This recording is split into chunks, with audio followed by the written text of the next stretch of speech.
Estamos apresentando o Direto de Brasília, que é o jornalismo levado a sério através dos canais do Grupo KTV e também do nosso site, o www.diretodebrasilia.com.br e por todas as mídias sociais, Instagram, Facebook, YouTube. Então você não perde nunca o que nós estamos tratando aqui no Direto de Brasília. E hoje, com a presença do professor David Fleischer, um dos mais profundos conhecedores da política brasileira. Professor, vamos tratar agora da eleição majoritária para a presidência da República. A sexta-feira começa o prazo da apresentação oficial dos candidatos, oficialização. Mas tem muita coisa ainda rolando até lá. Como é que o senhor está vendo esse cenário? Bom, muitos partidos vão deixar de fazer suas convenções nacionais até o limite, dia 3, 4 ou 5 de agosto. Né? E está a grande articulação das coligações, como você falou. E esses 5, 6, 7 partidos médios, chamados do Centrão, estão articulando para tentar garantir o seu espaço no novo governo. Ministérios e principalmente ministérios que têm muitos consignados ou nomeados para colocar sua gente. Né? Então, essas pressões e essas negociações estão a mil nesses próximos dias. Né? E está demorando para formar essas coligações. E também cada pré-candidato a presidente tem que decidir na coligação qual partido vai fornecer o vice. Né? Isso é outra decisão. Né? Então, nós estamos vendo, por exemplo, hoje que supostamente o candidato do PSL, deputado Jair Bolsonaro, vai escolher seu vice. E aparentemente vai ser um general aposentado, general Heleno. Né? Então, os outros pré-candidatos estão tentando articular isso. Né? E ele aparentemente hoje vai ser o primeiro que vai decidir como vai ser seu vice. Né? Agora, professor, o deputado Jair Bolsonaro tem muito voto, mas assim, parece que a coligação dele ainda é um pouco fraca, né? Em relação aos outros partidos, inclusive o Centro. Né? Sim, ele estava articulando com o PR, mas parece que essa articulação não deu certo. Está conversando com o PP, e também não deu certo, e claro, com o MDB não teria chance. Né? Então, se ele não conseguir arrumar um ou dois ou três partidos para a sua coligação, seu tempo na TV vai ser muito curto. Vai ser um pouco maior do que o Enéas, né? Talvez 15 segundos. Enéas tinha o quê? 10 segundos.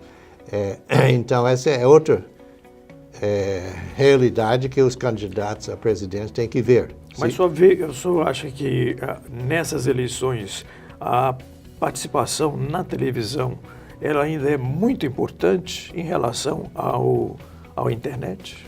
Não. Às redes sociais? Eu acho que, número um, o tempo de horário gratuito está muito menor. Agora está 45 dias. Né? Então, tem muita gente que acha que o horário gratuito convence muito pouco o eleitorado, porque a audiência é muito baixa. Muita gente diz, horário gratuito, eu vou trocar a fralda do bebê, vou lavar louça, vou tomar banho. Né? Então, a audiência é muito baixa, não é muito grande. Né? Então, tem gente que acha, políticos acham que o horário gratuito é importantíssimo. Né? Quem tem mais tempo no horário gratuito tem grande vantagem. Né? Tem outro fator na televisão que são os debates, que as redes tipo Band, tipo Globo, Record, promove 1 ou 2 debates com os candidatos já em agosto e setembro. Então, a audiência desses debates é bem maior do que do horário gratuito. Mas o senhor acha que esses debates são decisivos, são para a definição do eleitor? Ajuda. Eu acho que os debates são um peso um pouco maior do que o horário gratuito. Essa é a minha opinião. Né? E os políticos botam muito fé nas duas coisas, principalmente o horário gratuito. Então, quanto maior a coligação que o candidato tem, mais tempo que ele vai ter na televisão. Né? Então, os jornais já têm até gráficos especulando candidato por candidato, como é que vai ser a sua coligação, quantos minutos e segundos vai ter no horário gratuito. Né? E as redes sociais estão com alguma dificuldade por conta das fake news, né? Sim, tem o fake news, que é um problema sério. Né? Então, o TSE está tentando combater esse problema de fake news, e tem vários jornais e outros na mídia que têm equipes especiais para checar se esse é fake news ou não.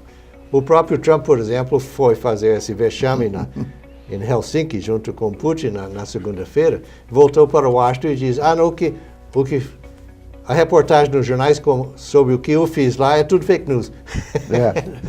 O que ele fez na Inglaterra também, o que os jornais cobriram, a visita dele a Londres, ele diz, não, esse é tudo fake news também. Né?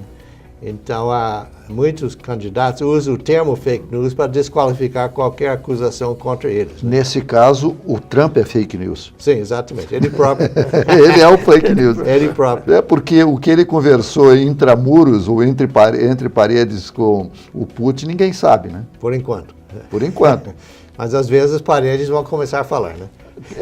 Elas já filmam, né? As paredes já filmam muito, né? Agora, professor, qual é a importância do horário, do tempo de televisão na definição do eleitor? O Enéas foi um fenômeno. Com Sim. 15 segundos ele ganhou do Brizola no Rio e do Quercia em São Paulo. Em 94, exatamente. Então, Enéas foi um fenômeno realmente, né? Em 94 ele teve 7% do voto válido, ficou em terceiro lugar. Só que muita gente votou nele, mas não votou nos deputados dele. Então, votaram outros chapas para deputado. Se ele tivesse tido voto vinculado, com esses 7%, ele teria tido uma bancada de uns 30 ou 35 deputados. Mas não chegou tanto. Aí, quando ele candidatou a deputado em São Paulo, aí ele elegeu uma bancada de 6, né? E agora, este ano, nós temos a filhinha do Enéas, que é candidato, acho que governador de Minas, se não me engano. Você acha que até o dia 5 pode haver alguma surpresa do Centrão em trazer alguma novidade em relação a um candidato? Sim, a grande expectativa é o PSDB, porque Alckmin não sai dos 4, 5% há muito tempo.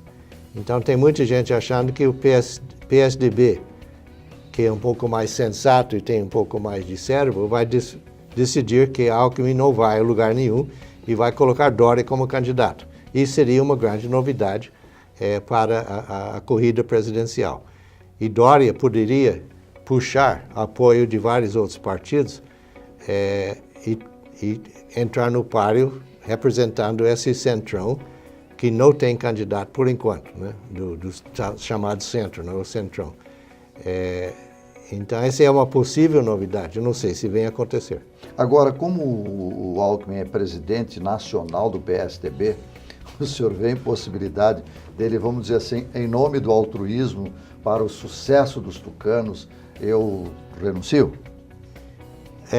Isso eu acho uma possibilidade um pouco remota, a probabilidade não é tão grande, mas depende da pressão dos caciques do PSDB, porque o PSDB tinha 3 grandes caciques, José Serra, o Aécio Neves e o Alckmin.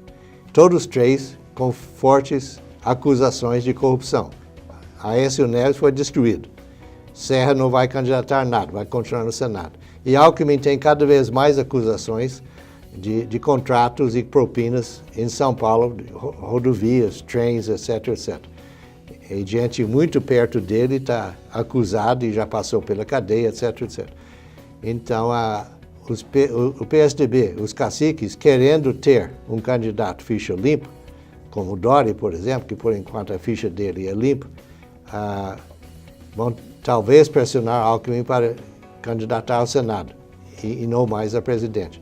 Mas os dias estão cada vez mais perto, então acho que essa decisão talvez não saia, não. Diante desse quadro, professor David, o senhor acha que pode haver um segundo turno nas eleições presidenciais? Sim, sem dúvida, vai ter que ter segundo turno, porque ninguém tem voto suficiente para ganhar no primeiro turno. Nem Lula, se Lula fosse candidato, ele não tem votos para ganhar no primeiro turno. Bolsonaro também não teria, são os dois que mais lideram, né? Terceiro lugar está muito apertado entre Marina Silva e o Ciro Gomes, né? Então, com certeza, vai ter segundo turno. E qual é o peso para esse segundo turno do voto branco, nulo e abstenção? Esse é outro fator muito grande, em que a abstenção vai ser maior, provavelmente, do que em 2014. E os indecisos que vão votar nulo ou branco, as pesquisas mostram que isso é muito grande, pode chegar a 30%, e ainda você teria 20% ou 25% de abstenção. A última eleição para governador em Tocantins mostrou isso, que a abstenção foi grande e os nulos e brancos também muito grande. Isso, no segundo turno, talvez ia reduzir esses indecisos, que os indecisos teriam duas escolhas, né? 2 candidatos no segundo turno. Mas é um fator que mostra o descontentamento, a alienação do eleitorado, que todos esses candidatos são corruptos, não votar em ninguém, vou votar nulo ou branco. Quer dizer que a abstenção de nulo e abstenção poderia ser maior do que o primeiro lugar. Sim, sim. Em Tocantins foi maior do que a soma dos dois. 51 e pouco por cento de... Exatamente. Agora, isso aí não leva a decisão para o primeiro turno? Se um candidato tiver 35% dos votos, ele tem os 50% dos votos válidos e se elege no primeiro turno. Se ele tiver uma preferência nas Sim, pesquisas 35% dos votos. 35% dos votos, mas isso exclui os nulos e brancos, né? Então seria 35% do voto válido. Dos válidos. Sim. Todos válidos. Mas isso eu acho que não traduz em 50% no primeiro turno. Mas é uma possibilidade, né? É uma possibilidade, mas acho que seria remoto. E o papel das mulheres nessas eleições? Nós vamos perguntar para o professor, deixar para o professor David Fleischer responder no último segmento do nosso programa.